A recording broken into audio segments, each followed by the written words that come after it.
Hello, hello, hello, and welcome back to my channel. So today, this is something that I've been thinking about all week, and um, just you know, it baffles me just the way that people perceive the Bible.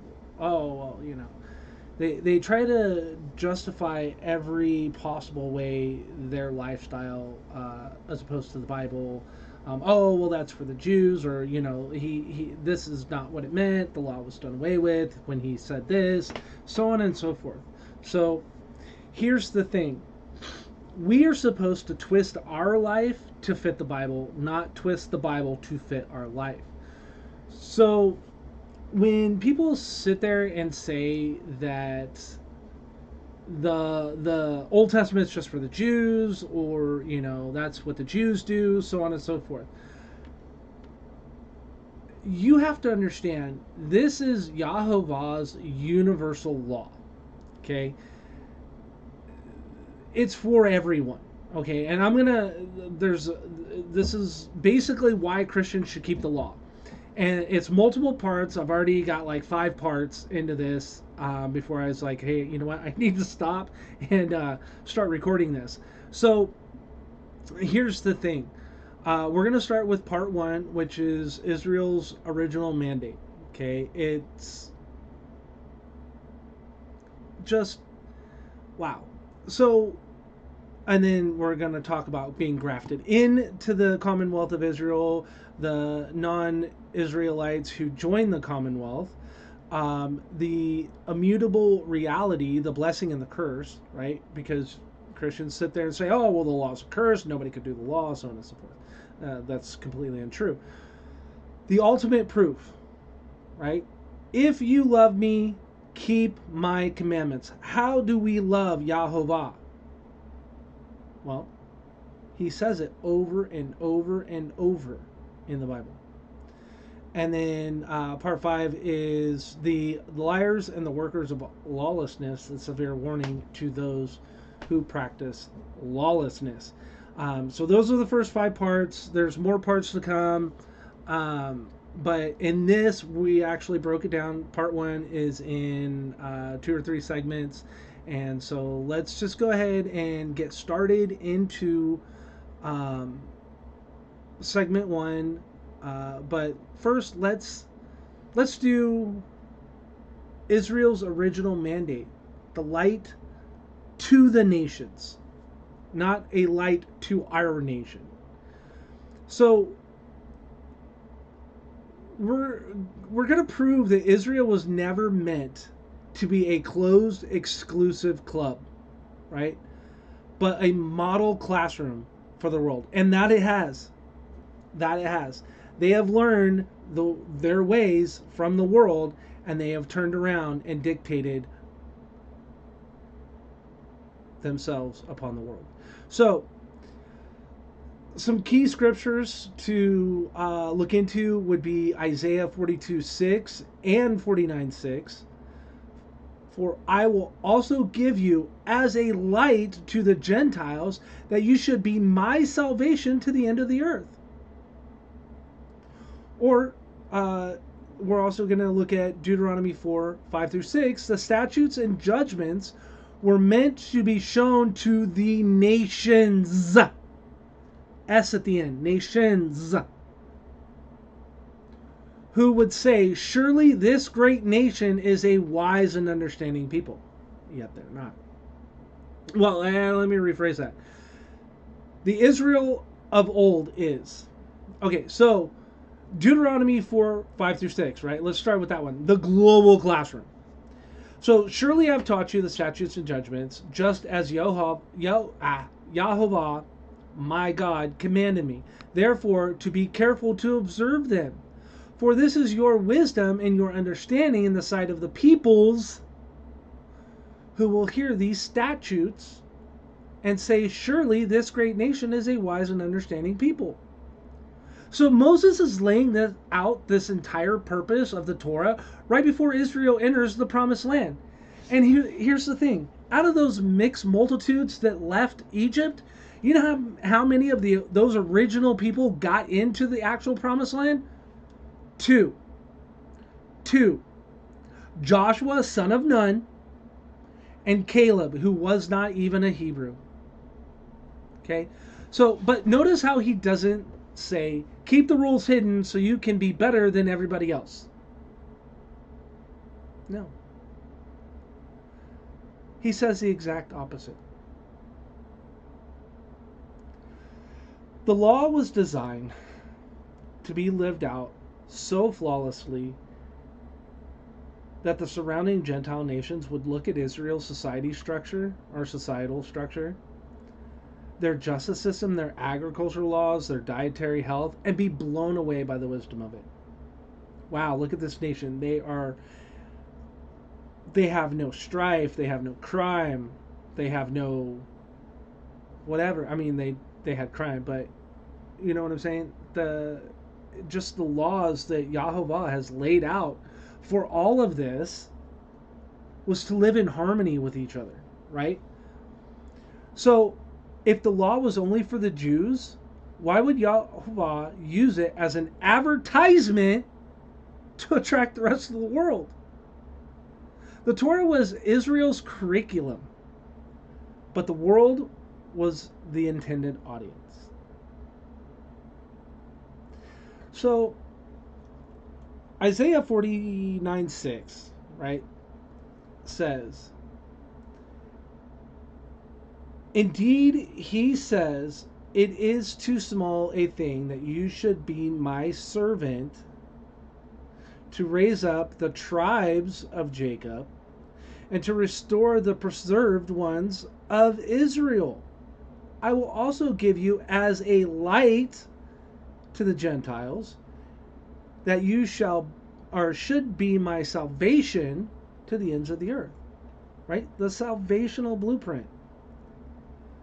Yahovah literally tells the Messiah, and by extension the servant nation, that saving only ethnic Israel is too small, too insignificant for a mission of the one true God, the all-powerful, the almighty. How do you bring light to the Gentiles? Well, scripturally, light is explicitly defined as the law. Look at Proverbs 6:23. For the commandment is a lamp, and the law, Torah, is the light. If the Messiah is bringing light to the Gentiles, he's bringing the Torah to the Gentiles. You cannot have biblical salvation without light. And you cannot have light without the commandments. So, in Revelations 22:16, Yeshua states, I, Yeshua, have sent my angel to testify to you things in the church. I am the root and the offspring of David, the bright and morning star. Why does he call himself the morning star? Because the morning star is the ultimate light that breaks the darkness.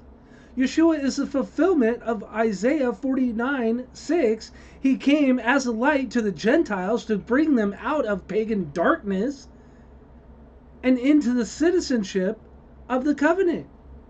And why is the very first requirement he lists right before that in verse 14? Blessed are those who do his commandments, that they may have the right to the tree of life. Where have we seen the tree of life before? In the Garden of Eden.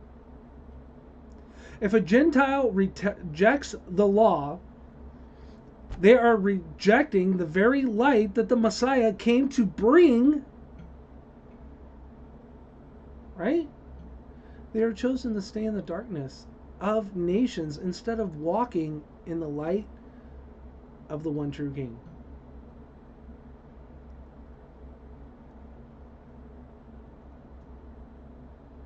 So, let's dive in. Okay, so that was the intro, right? So let's dive into the anatomy of true wisdom. Okay, because we were talking about that wisdom. So to understand why the law is for everyone, we have to understand how the Bible defines wisdom and knowledge. The world thinks wisdom is just having a lot of thoughts or a lot of intellectual, like, oh, I read a lot of books, so I have wisdom. No. Yahovah defines wisdom as the practical application of his instructions, right? So let's go to Proverbs 12:1, right? The love of correction, right?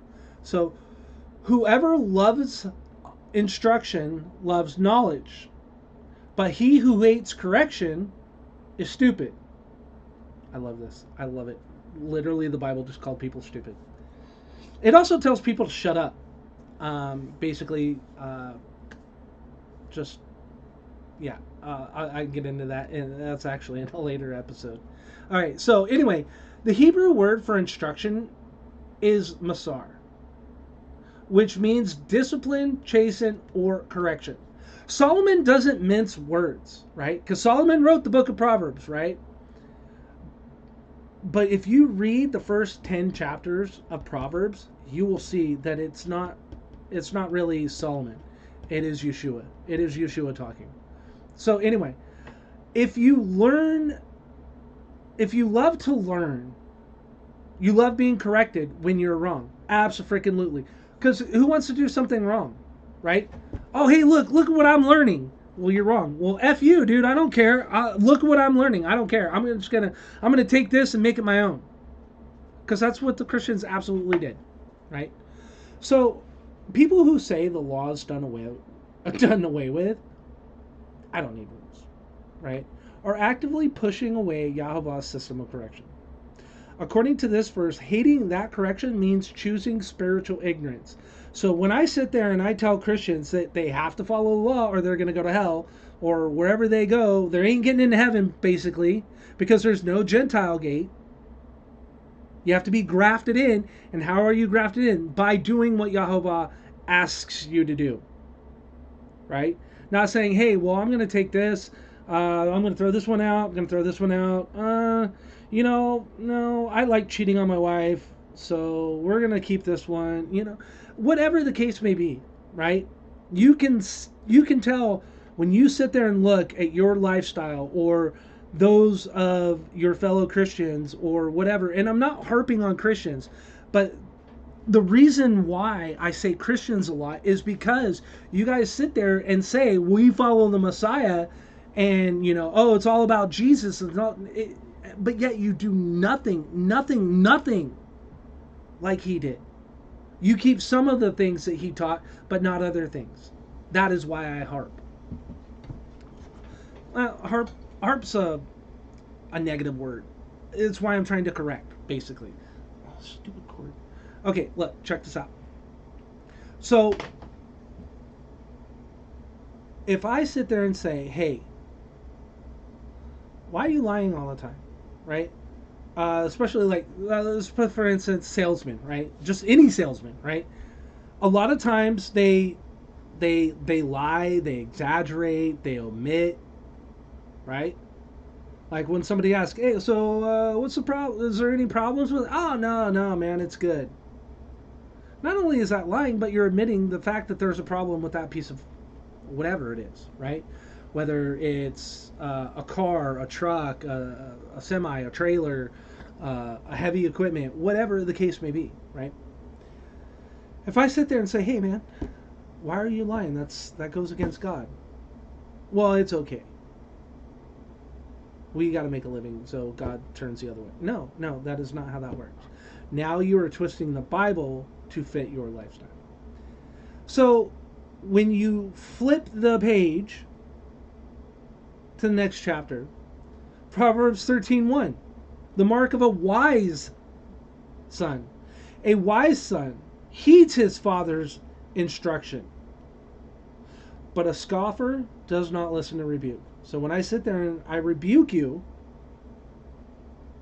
right, and say, you shouldn't have premarital sex, or you shouldn't fornicate, or you shouldn't watch pornography, or whatever the case may be, right? That is, I am rebuking you. I am telling you you are wrong, and giving you the right information. But whatever, dude. You don't know what you're talking about. You're trying to put us under the law. We're not under the law. So think about family dynamics, right? A good father gives his children rules, not to ruin their lives, but to keep them safe, healthy, and alive. So Yahovah is our father, right? The Torah is his household instruction, and a wise son hears those instructions and say, yes, Father. But a scoffer looks at his father's rules and say, F you, old man. These don't apply to me anymore. What do you know? That's old. Get with the times, bro.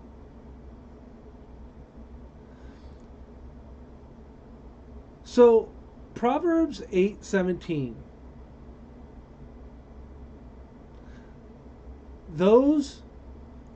Let me rephrase it. Sorry. I love those who love me, and those who seek me diligently will find me. Wisdom is personified. Wisdom speaks and says, she reciprocates love. How do you seek wisdom diligently? You seek the source of wisdom. Yahovah and his word. So if wisdom loves those who love her, how do we show that love? How do we tell her that we love her? How do we tell the Father that we love him? We already know the biblical definition of love. If you love me, keep my commandments. Keeping the commandments, therefore, seeking wisdom and keeping the commandments are the exact same action, the exact same thing.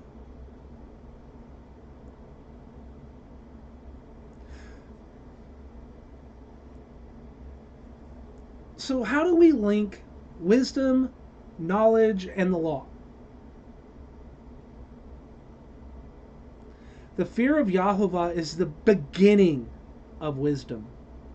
A good understanding have all those who do his commandments. His praise endures forever. Psalms 111, verse 10. You can't even cross the starting line of true biblical wisdom until you have a baseline reverence for Yahovah. I've had many people, oh, that's the God of old. God of old is no longer thunder. I left a church because of, literally, as they were talking, got up, laughed, and told them they didn't know what they were talking about and walked out the door. It was a segment on love and thunder. There's no more thunder. God's all love.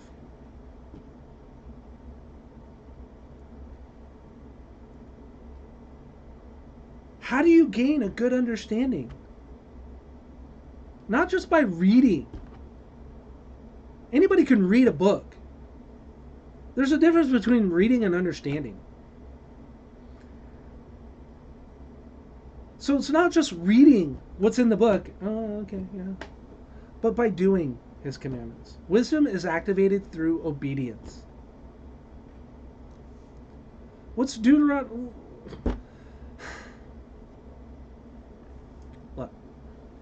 Look right here, right? Deuteronomy 11:1. Go read that.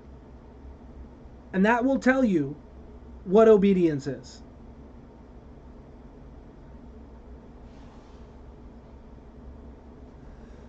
So, who is wise? Let him understand these things who are prudent. Let him know that, excuse me, for the ways of Yahovah are right, and the righteous walk in them, but transgressors stumble in them. Hosea 14:9. The challenge of the prophets, right? Hosea ends his entire prophetic book with this challenge about wisdom. He connects wisdom directly to walking in the ways of Yahovah. So what are his ways? The Torah. The righteous look at the law and walk in it. The transgressors look at the exact same law, reject it, stumble over it, and say, that's for the Jews. So if Proverbs and Psalms tell us that the loving instruction is knowledge, and doing the commandments is wisdom, then what is the ultimate conclusion of wisdom? 22:14, Revelations. Blessed are those who do his commandments, for they may have the right to the tree of life. If you reject the law, you're rejecting wisdom, and if you reject wisdom, you reject the ultimate reward.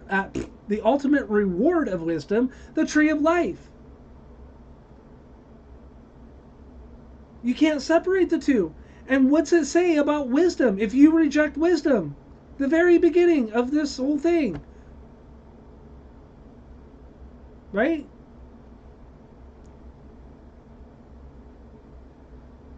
Whoever loves instructions loves knowledge. Whoever hates correction is stupid. But what did I say earlier? The fear of Yahovah is the beginning of wisdom.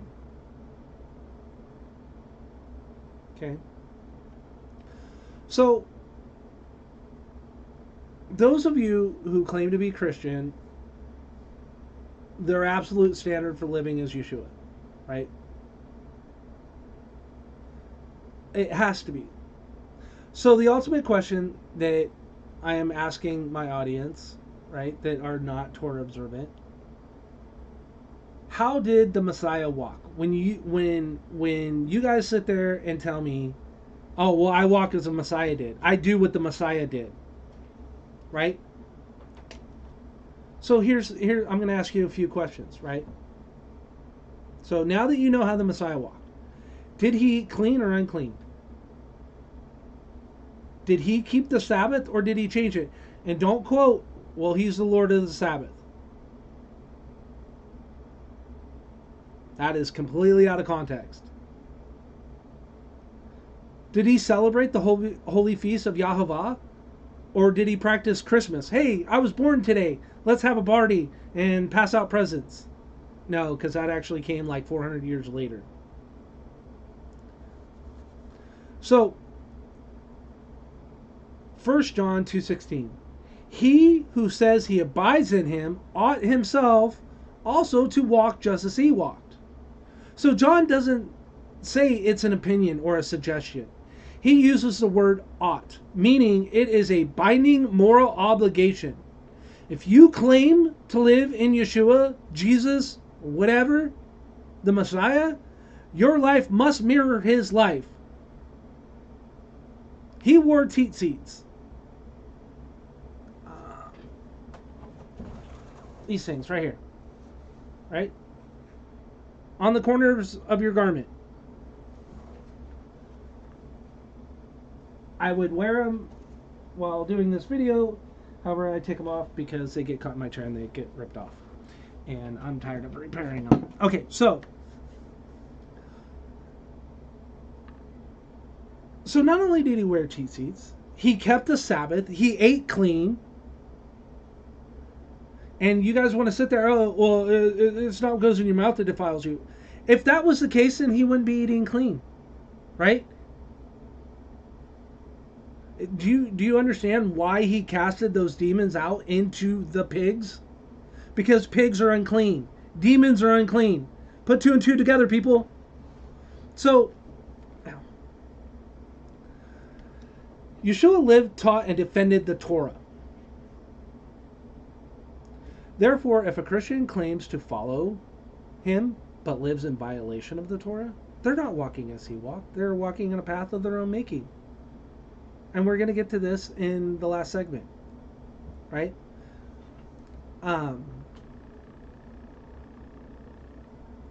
So,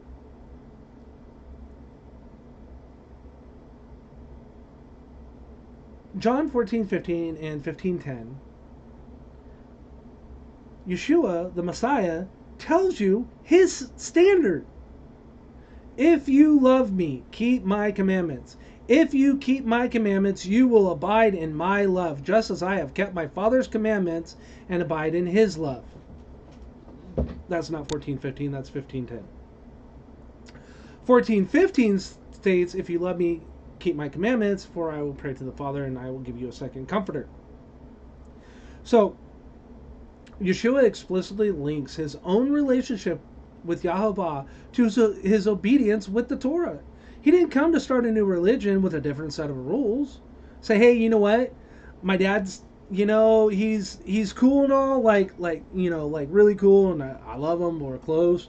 But I came down here to say, hey, guess what, guys? You can eat pork. You don't have to wear these little fringes anymore on the corner of your stuff. We're gonna go ahead and we're gonna take Sabbath from Saturday and make it on the first day of the week, and a couple other things. We're gonna start doing in about 400 years. We're gonna start doing Christmas, and we're gonna go ahead and take the Celtics Ishtar celebration, their fertility, and we're gonna make that Easter about my whole resurrection thing, and because there's people out there that literally think the gospel is his death, burial, and resurrection, and it is not. It is the salvation that he paid. Sacrifice, not salvation. The sacrifice that he paid for the debt of sin. Right? It's not his death, burial, and resurrection. Yes, that is part of it, but is that not? He came to preach that, hey, guess what, you guys? Heaven's not just for the Jews, it's for everyone. Anyway, that's, again, another segment. So, anyway,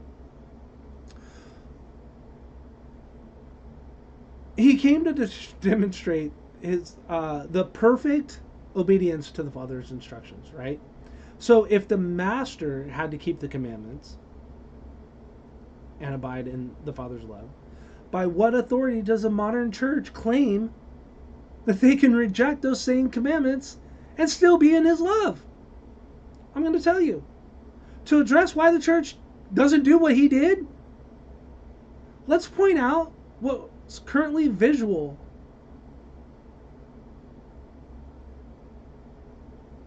Right?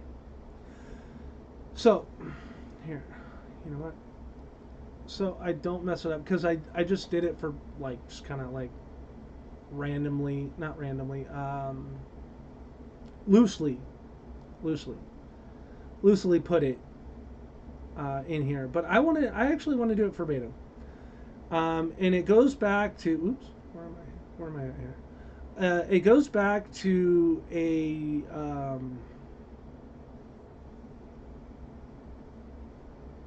it's a doctrine. Here it is. Oh, sorry.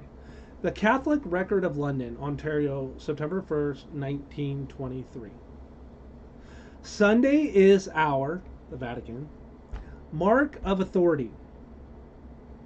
The Church is above the Bible, and the transference of Sabbath, Saturday, observance is proof of that fact. Furthermore, the Convert's Catechism of Catholic Doctrine 50, we observe Sunday instead of Saturday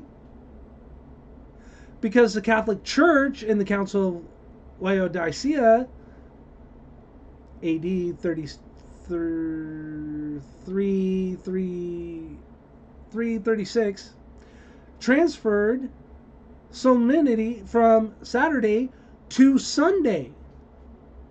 So the Catholic Church took it upon themselves, saying that they are better than the Bible themselves. Right? The religious institution has taught people to love their denomination, their buildings, and their theological traditions more than the raw scriptures. That is why we have 45,000 different denominations. All too well, you reject the commandment of God that you may keep your tradition. Mark 7, verse 9. Centuries upon centuries of institutional lies have convinced the masses that the law was nailed to the cross, or that it's only for the Jews, effectively blinding them to the truth that the natural man cannot understand things of the Spirit without being born again into God's true instruction. Well, no, I've been baptized. It's not just being baptized. You have to follow the covenant.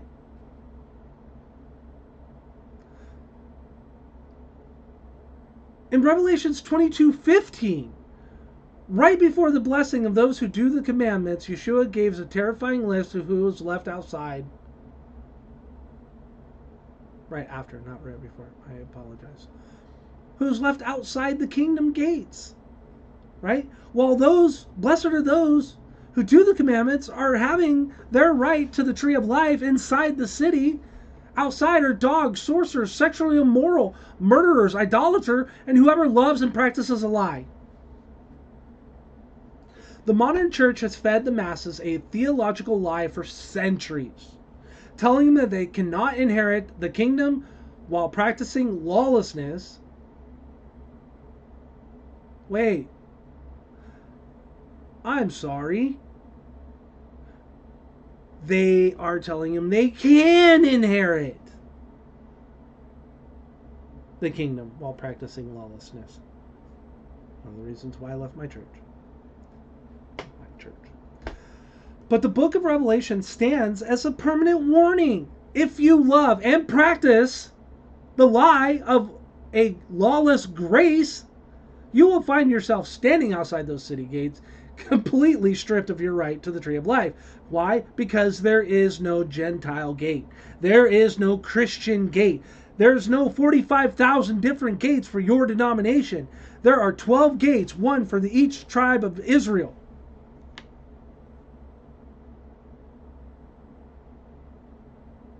So we've established Yahovah's original blueprint was for Israel, right? To be the light to the nations through obedience to the Torah.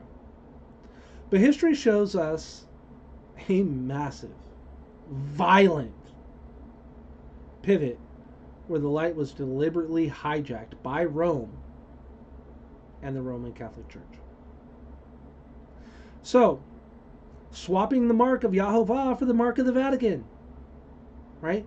Everybody knows that the Catholic Church's just violent, murderous history, right? The modern church system, which stems literally from Catholicism, right? Catholicism, Protestant, and then Lutheran, and then everything after that, right? It just splinters. Claims that changing Sabbath from Saturday to Sunday was biblical, spiritual-led transition. That's what they say, right? Oh, well, he rose on Sunday. No, he didn't. He rose on Saturday. Nobody noticed until Sunday. Why? Because Hebrews are not allowed to travel. They were not allowed to travel more than a half a mile on Sabbath.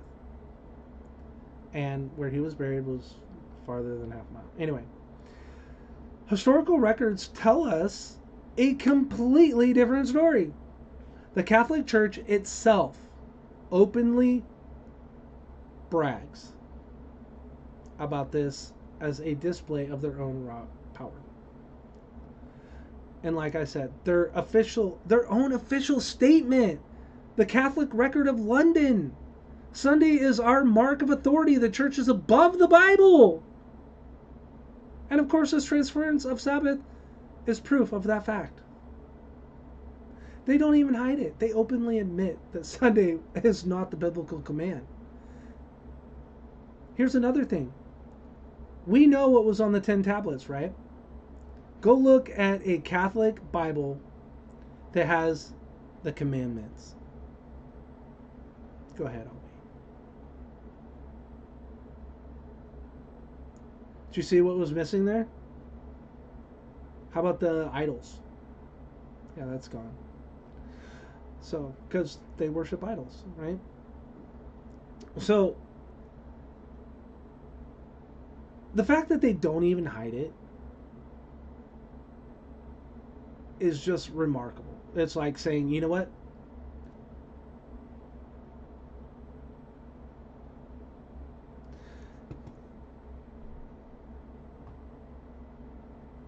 They market of their own authority over the word of Yahovah. I mean, look at it, right? So Catholicism has confessionals, right? You go in, say, "Oh, Father, forgive me for I have sinned," blah blah blah blah blah blah blah, and the weirdo sitting next to you goes, "Ah, you're forgiven. Just go do this." I'm sorry, bud. A man, a man cannot forgive my sins. Only God. He is the only Father. So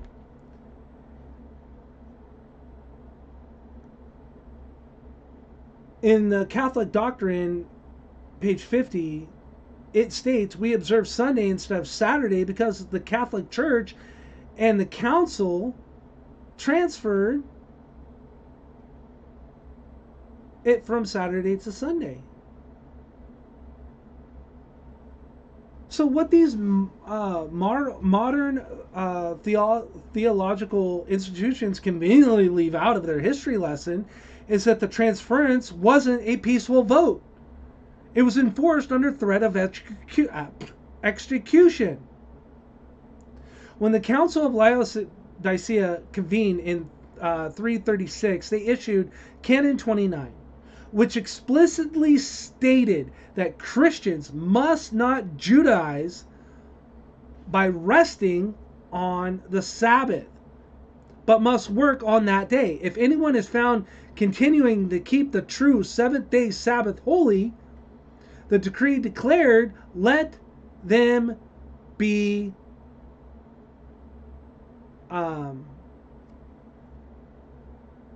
Athena. I said this like 10 times earlier. Anathema from Christ. In the Roman Empire, being declared that by the state church meant you were an outlaw, hunted down, and executed. Basically, you were excommunicated, you were cut off, and you were going to be cut off. Literally. They literally used blood and the sword to force the nations to stop walking in the light of Yeshua and start walking in the traditions of Rome. So let's tie this in again to Revelations 22, right? So think about the sheer weight of what I literally just uncovered, right? The Catholic Church openly admits that Sunday is their mark of authority. But what does Yahovah say about the Sabbath? Well, in Exodus 31:13 and Ezekiel 20, verse 12, Yahovah states that the Sabbath is his sign, his mark between him and his people forever. Now, here's where people get confused. Well, his people are the Jews, the Hebrews. No, his people are whoever follows him. It is the commonwealth of Israel. Those who are grafted in, not just the Hebrews, but those who are grafted in. So here you have a direct clash of two kingdoms, the sign of Yahovah and the mark of the Vatican. Now look at Revelations 22:14 through 15 with this exact content in mind. Blessed are those who do his commandments, that they have the rights to the tree of life, may enter through the gates into the city, but outside are sorcerers, dogs, and whoever loves and practices a lie. For 1700 years since the council, the masses have been handed a lie wrapped in grace. They have been told that they can reject the signs of the Creator, accept the mark of Rome's authority, and still enter into the gates. But Yeshua stands at those gates. In verse 16, as a bright and morning star, the ultimate light. So if you choose to follow a system that violently put out his light and practice the lie of lawlessness, you will find yourself standing outside the city, barred from the tree of life. So, this is my teaching for